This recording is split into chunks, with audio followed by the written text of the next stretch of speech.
8월 2일 공장에서 사용 중인 전자장비를 취득한 후 1년이 지난 현재 주요 수선 및 설비 증진을 위한 지출로 아래의 입금표와 같이 현금 지급하다. 800만 원을 현금 지급했네요. 그러면 우리는 먼저 대변에 현금이 800만 원 나가고, 자, 그럼 얘는 차변에 뭘 샀다고 써야 될까요? 자, 이번에 여기서 여러분들이 봐야 될 거는 주요 수선 및 설비 증진이죠. 그러면 우리는 증축, 개축이나 증설이라든지 아니면 가치 증가하는 거는 자본적 지출로 처리해야 되죠. 그럼 자본적 지출이면 자산 처리해야 되겠죠. 그래서 우리 전자장비는 기계장치라고 처리하니까 얘는 기계장치라고 써줘야 되겠죠. 금액이 800만 원이고, 근데 지금 분개하다 보니까 제가 계정 과목 설명할 때 왜 이것저것 다 떠드는지 알겠죠? 그 말했던 게 이쪽 저쪽에서 다 튀어나오죠. 그죠? 그래서 제가 근데 이론 아니고 실기 위해 하는 거예요 라고 이야기한 게, 지금 이게 우리 실기하려고 하는 거잖아요, 시험에서. 자, 다음 LG전자에 대여한 대여금에 대한 이자 300만 원을 수령함에 있어 이자에 대한 소득세 75만 원을 제외한 나머지는 당좌예금 계좌로 입금되다. 이자에 대한 소득세는 자산계정 처리할 것. 자, 그럼 일단 우리는 당좌예금 계좌로 돈이 들어왔고, 돈 들어온 이유는 이자 받은 거죠. 그러면 이자 수익이고, 자, 그럼 이자는 총 얼마죠? 300만 원. 근데 우리한테는 얼마 들어왔죠? 그렇죠. 225만 원 들어왔네요. 그럼 차이 나는 이 75만 원은 뭐라고 해야 될까요? 그렇죠. 얘는 미리 낸 세금이죠. 선납세금이라는 계정 과목을 써야 되죠. 자, 이 선납세금 계정 과목 성격이 자산인 거예요. 우리 법인세를 미리 낸 거다라고 했죠. 이게 우리 선납세금이다. 자, 다음 8월 10일 날 대우전자의 파산으로 인해 외상매출금 380만 원이 회수불능되다. 부가가치세 고려하지 말고 대손충당금 계정 잔액을 조회하여 처리. 이런 말 없어도 대손당했어요. 그러면 외상매출금의 대손충당금을 확인하는 거예요. 그럼 우리는 장부에서 합계잔액시산표로 가고, 오늘 날짜 8월 10일자로 가서 먼저 찾을 거는 외상매출금 못 받게 됐죠. 그럼 외상매출금을 먼저 찾고, 그리고 이 외상매출금 바로 아래에 대손충당금 있는지 보고, 있으면 우측에 있는 잔액 25만 8천 원을 확인해야 되겠죠. 그럼 25만 8천 원 얘를 먼저 끌어 쓰는데 380만 원이나 못 받게 되었으니까 25만 8천 원만 대손충당금 끌어 쓰고, 나머지는 매출채권이니까 대손상각비라고 처리해줘야 되겠죠. 자, 그럼 이제 분개를 하면 우리는 못 받게 된 외상매출금 지우고, 대변에 외상매출금 얘는 대우전자 거고 금액은 380만 원이고, 차변에 방금 외상매출금 대손충당금을 확인했죠. 얘는 쓰실 때에 짝지 외상매출금 거 확인 꼭 하시고, 이 금액이 방금 얼마였죠? 25만 8천 원이었죠. 그럼 나머지 차이 나는 354만 2천 원은 얘가 매출채권이니까 대손상각비라고 쓰는 거고, 만약에 기타 채권이었으면 기타의 대손상각비라고 썼겠죠.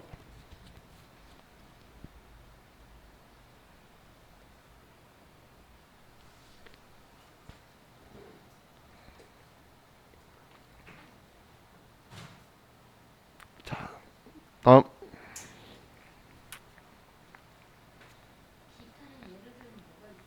단기대여금, 미수금, 뭐 장기대여금 이런 것들요.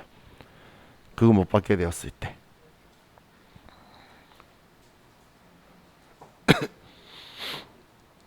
자, 다음 5월 14일 생산 직원에 대한 안정적인 퇴직금 지급을 위해 확정기여형 퇴직연금을 동양생명에 가입하고 1,200만 원을 보통예금 계좌에서 지급하였다. 연금 운용에 대한 수수료 12만 원은 별도로 지급하였다. 자, 그럼 일단 우리가 확실히 알겠는 거는 그렇죠. 대변에 보통예금에서 1,200만 원 나갔고 또 현금으로 12만 원 나갔다. 이건 알겠죠? 돈 나간 거 대변에 일단 써놓고 그리고 차변에 이제 그 다음 봐야 될 게 이걸자. 자, 퇴직연금 상품인데 확정기여형이죠. 확정기여형은 우리 퇴직급여 비용 처리하는 거고 확정급여형은 퇴직연금 운용자산으로 처리하죠.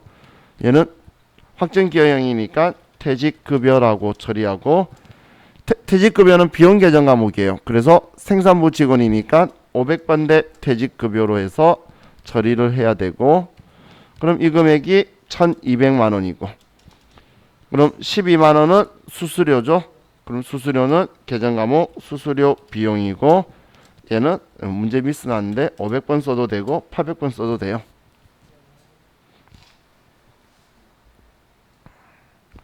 자, 500번 쓴 건 제 성향이에요.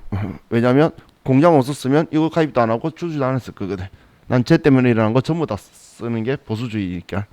그래야 공장 문 빨리 닫지. 그죠? 너네 때문에 돈 많이 들어가서 사오는 게 낫겠다.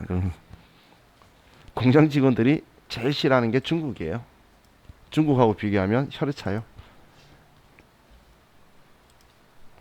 자, 다음 8월 20일 남하나 씨로부터 차입한 자금에 대한 이자 비용 200만 원이 발생하여 원천징수세액 27만 5천 원을 차감한 나머지 금액을 현금으로 지급하였다.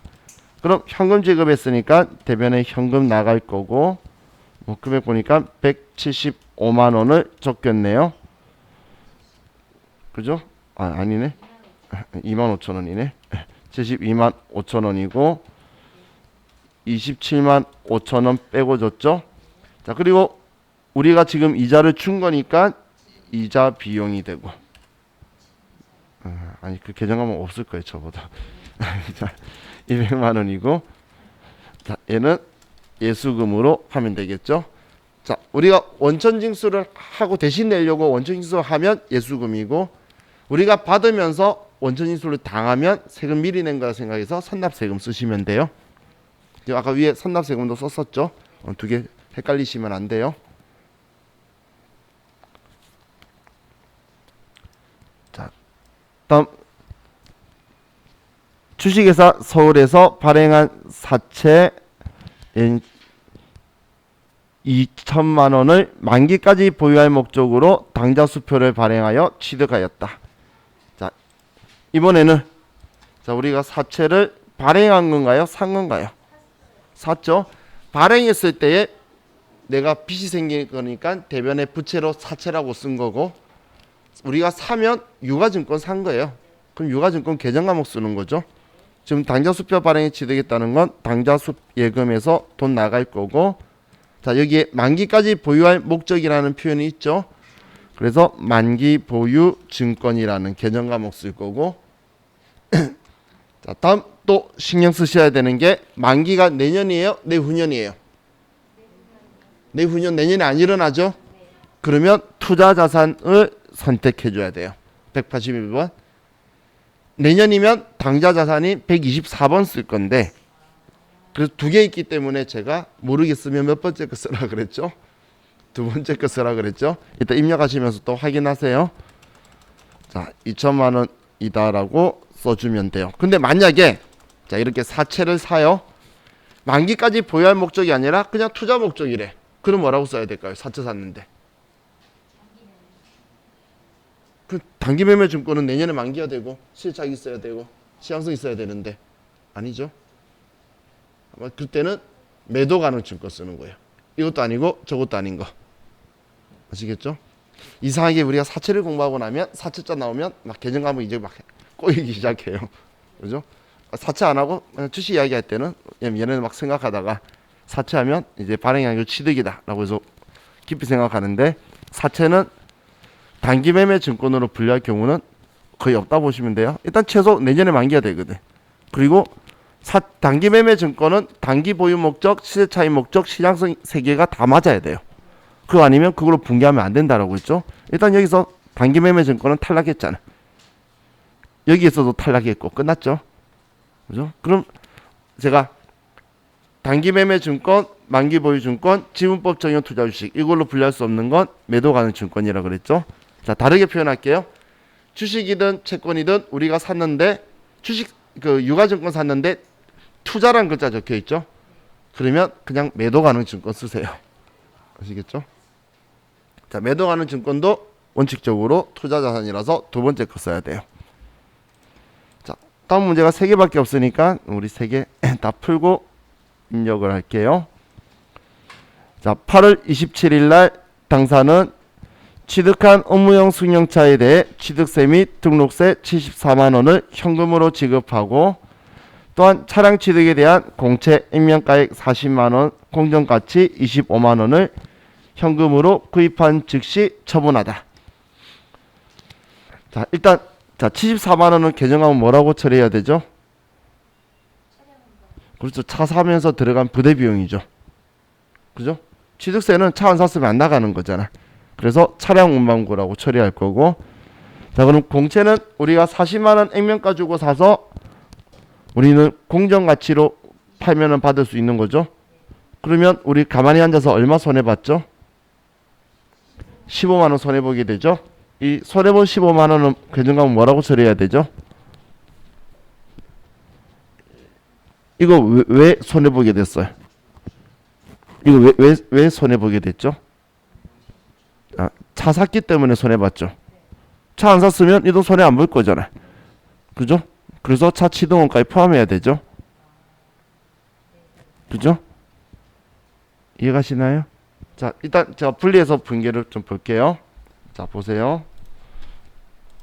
첫 번째, 취득세는 차량 운반구고 74만 원이다라고 쓰고, 예, 현금으로 74만 원이다라고 쓰겠죠. 또 이 유가증권을 산다면 우리는 액면 금액을 빌려줘야 되고, 자, 우리 공부한데 유가증권 취득에 보시면 적혀 있어요. 불가피하게 매입하는 유가증권은 단기 매매 증권으로 하는데 공정가치로 인식하라 그랬고, 공정가액과 액면가액의 차익인 15만 원은 우리는 취득원가에 포함해야 되니까 차량 운반구 혹은 건물이면 건물이라고 써라 그랬어요. 그리고 그럼 이걸 우리가 바로 팔면 단기 매매 증권을 장부에 25만 원 적은 거 팔겠죠. 당연히 공정가치가 25만 원이니까 내가 돈 받는 거 25만 원을 받게 되겠죠. 자, 이 세 분계 이해가시나요? 이거 자주 나오는 분계니까 기억하셔야 돼요. 이거.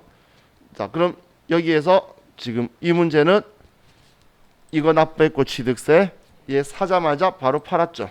이 분계를 다 합쳐야 되죠. 그럼 이 분계 다 합치면 결론은 차량 운반구가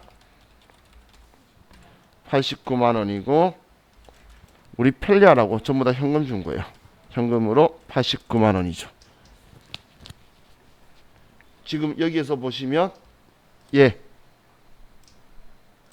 이 금액 대변에 있으니까 얘 상계돼서 안 나타나면 되죠. 구입 즉시 팔았으니까. 그죠? 그리고 현금도 얘가 25만 원이죠. 그러면 여기에 25만 원을 빼주면 되죠. 그러면 여기는 15만 원이 되겠죠. 그죠? 얘 25만 원 빼줘야 되니까. 그죠? 그럼 합치면 얘 둘이 합치면 84만 원, 94만 원, 산수가 틀렸네요. 89만 원, 얘도 89만 원 되죠. 지금 빨간색 상계되는 거잖아요. 지금 이걸 한 방에 낸 거예요. 그래서 불가피하게 매입하는 유가증권의 액면금액과 공정가치의 차이는 취득원가에 포함한다. 그래서 즉시 팔면은 그냥 이 돈만큼 손해본 거니까 바로 그냥 취득원가에 포함하라고 이야기했던 게 이 부분이에요. 그죠? 자, 안 쓰는 거잖아 지금.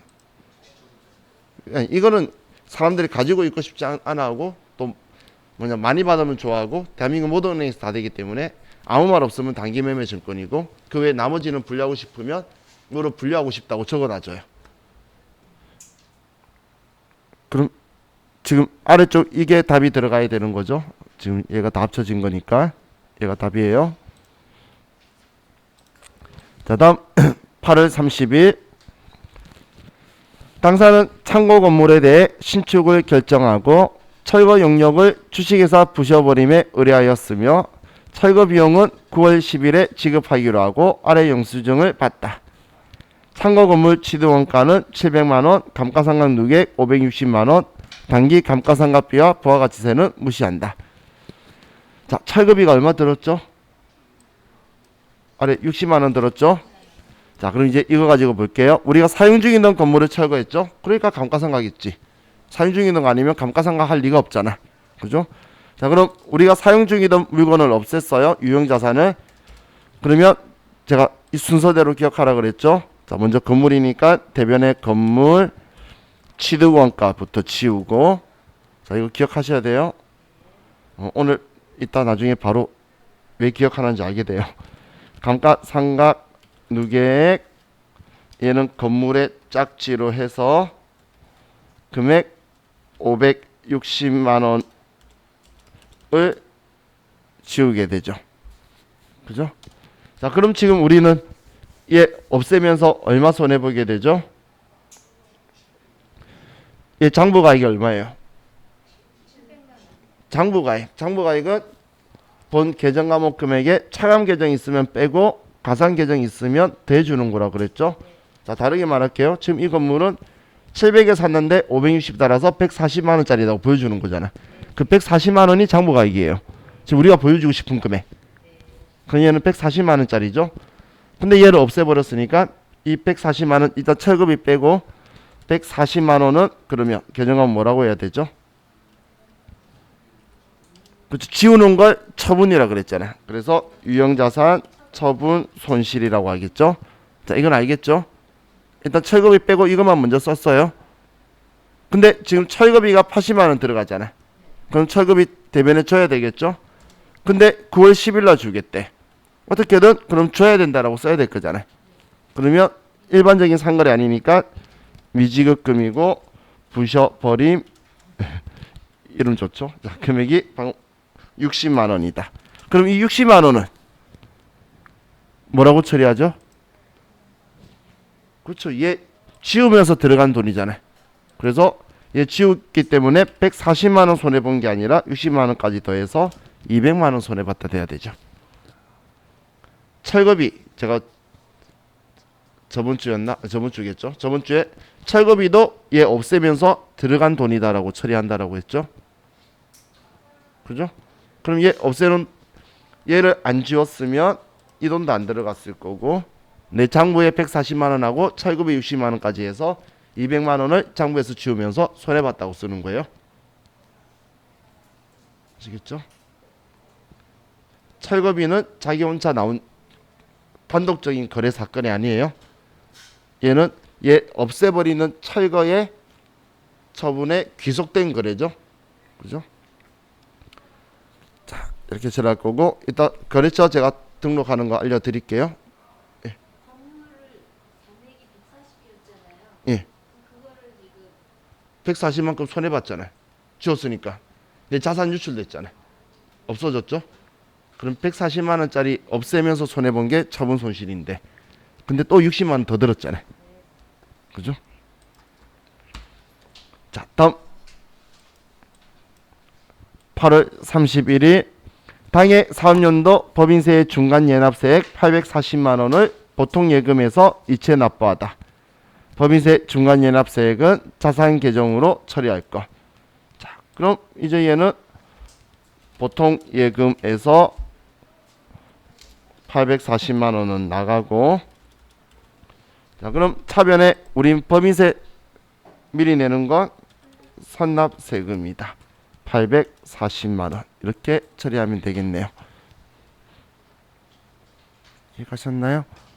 자, 그럼 지금 우리 8월 30일자 분계만 저하고 같이 하나만 좀 해볼게요. 우리 거래처 추가하는 방법이 거래처 등록에서 해도 되고, 근데 일반 전피에서 바로 등록하는 거 두 가지 알려드릴게요. 자, 먼저 8월 30일 날 우리가 대변의 건물 700이네요. 700만 원이고, 차변에 자 건물의 감가상각 누계액이 560만 원이고, 얘 지웠는데 대변에 철거비가 미지급금으로 나가는데, 자 여기까지 왔어요. 여기까지 됐나요? 여기까지 하세요. 되셨죠? 자, 그럼 여기서 거래처를 그냥 바로 등록하려면, 자 우리 그 숫자 키패드 오른쪽 위에 플러스 키 있죠? 플러스 키 누르면 공이 5개 붙을 거예요. 아니면 0을 직접 5개 치셔도 돼요. 자, 플러스 5개 붙었으면 여기에 자 주식회사 부셔버림이라고 해서 엔터 치시면 창이 뜰 거예요. 창이 떴죠? 자, 이거 하실 때 엄청 주의하셔야 되는 게, 그냥 엔터를 빠방 하고 날리는 순간 윽 소리가 나요, 주위에서. 왜냐하면 거래처 코드 번호는 수정이 안 돼요. 시험 문제에서 거래처 등록하라 그러는데 수정이 안 되면 여기서 쓰던 거 지우고, 거래처 등록 가서 지우고, 휴지통 비우고 다시 만들어야 돼요. 그럼 일이 커지기 때문에 윽 소리가 나는 거예요. 그래서 이거 조심하셔야 돼요. 그럼 얘가 1001번이죠? 1001. 그럼 1001. 그래서 엔터 막 치면 안 돼요.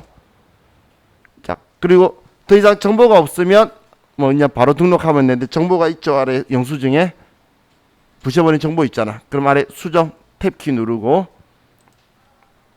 아래 사업자 등록번호 치고, 예, 나 잘못 썼구나. 그리고 대표자가 임철거, 업종 업태 종목은 없으니까, 그리고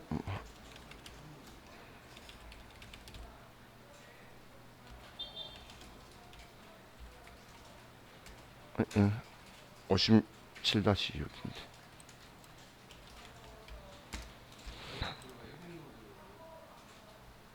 자, 코드 번호는 없는 거 빠른 순서로 자동으로 들어와 있으니까 제가 엔터 막 치면 망한다고 이야기한 거예요. 시험 때는 그렇게 하시면 그냥 그 문제를 버리고 나중에 시험 다른 문제 다 풀고 시간 남으면 그때 손대는 게 나아요. 아니면 뒤에 나중에 시험 문제 못 풀기 때문에. 자, 그럼 이제 입력됐으면 자 엔터 치고, 얘 60만 원이다. 다음 이제 우리는 차변에 유형자산 처분 손실이다 200만 원. 이 순서대로 치면은 다 나오죠.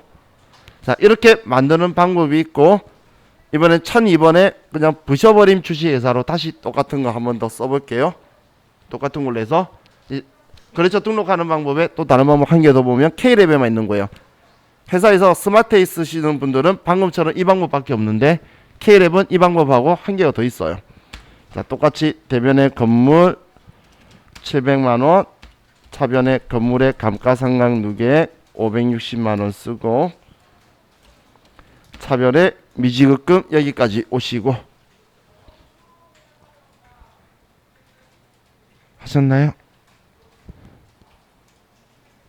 그럼 여기에서 여기까지 오신 분은 F2번 누르시고, F2번 누르면 아래에 F3번 신규 거래처 등록이 있어요. F2번 누르면 F3번 아래 신규 등록이라고 있죠.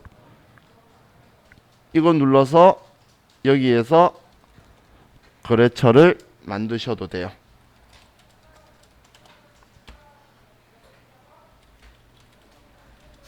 이런 식으로 만드셔도 돼요. 그런데 자, 이거 제 개인적으로는 내가 쓰는 데에 코드 번호를 실수를 자주 하시는 분은 이 방법을 쓰기를 권해드려요. 코드 번호 내가 좀 급하게 치는 습관이 있으신 분이 있어요. 자기도 모르게 엔터 막 치는 분들. 그러면 그 번호가 실수가 돼버리겠죠. 번호가 실수가 되면 내가 괜히 쓸데없는 시간 낭비해야 되니까. 근데 여기 F3번 누르고 들어오면 코드 번호 실수는 잘 안 하더라고. 문제 보면서 하나씩 수정하니까 입력하니까. 대신 여기는 주소가 입력이 안 되죠. 근데 만약에 주소 써야 되면 이렇게 하시면 돼요. 확인 누르고 나서 다시 얘 누르면 아래 보여요. 그럼 아래 내려가 주소 쓰면 되니까. 그래서 여러분들이 편리하신 방법 중에 선택해서 쓰시면 돼요. 자, 그런데 지금 우리 실수하신 분 있죠? 자, 이거 지우는 법 알려드릴게요. 자, 지울 때 어떻게 지우냐면 먼저 지금 102번, 1002번 얘를 지운다고 보면 내가 사용하고 있으면 안 지워져요. 그래서 코드 번호를 스페이스바 엔터해서 지워야 돼요. 사용하고 있는 게 한 개라도 있으면 못 지워요. 그래서 사용하고 있던 걸 지워요. 지우고 나서 거래처 등록에 가고, 그럼 방금 내가 만든 이 회사가 있죠. 이 회사를 이제 클릭하고 삭제를 하고,